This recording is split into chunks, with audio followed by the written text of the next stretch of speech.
bei mir war es so, wenn es meine Mama besonders gut mit mir gemeint hat, wenn sie mich ins Bett gebracht hat, dann hat sie mir aber eine Geschichte vorgelesen von den Gebrüder Grimm. Und da hat es mir schon wieder gelangt. Weil, es kennt ja die Geschichten, da kommen da ganz tolle Sachen vor, wie ein böser Wolf, der wo kleine Kinder frisst. Einfach so.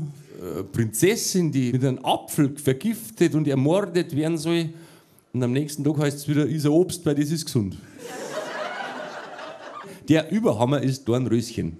100 Jahre liegt die in der Gegend rum. Keine Sau interessiert sich für die. Drüber nachgedacht. Habt ihr schon mal irgendwas in den Dachboden aufgerammt? 5 Jahre. Wie das ausschaut. Da ist eine Träg- und Staubschicht drauf. Und was tut dieser Prinz? Er küsst diesen Träghaufen. Wahnsinn, oder? Wenn du da kein Herpes kriegst, dann hast du das schon.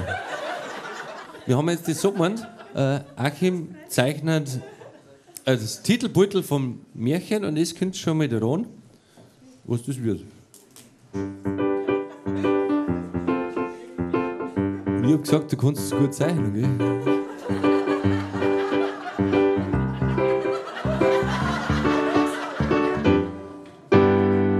Rotkäppchen. So möchtest du zur Oma gehen? Hast kein Blärmi nicht dabei? Da drüber gefreut sich halt zwei. Wenn du schaust, siehst links und rechts vom Weh so wunderschöne Blärmal stehen. Für den Strauß sind sie ideal zum Brauchen. Ein paar, die kann man sogar rauchen. Du traust den Schwammerl noch mit rein. Ich sag das ist auch ganz schön.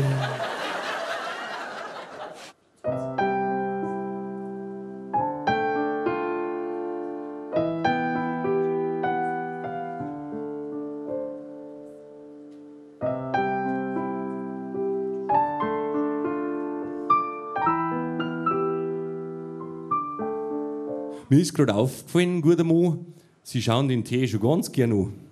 Geh, sind Sie nett, verraten Sie mir, was ist denn da der Grund dafür?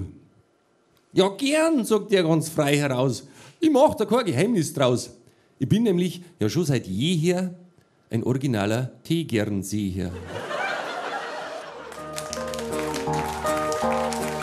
Scheibkleck, gell?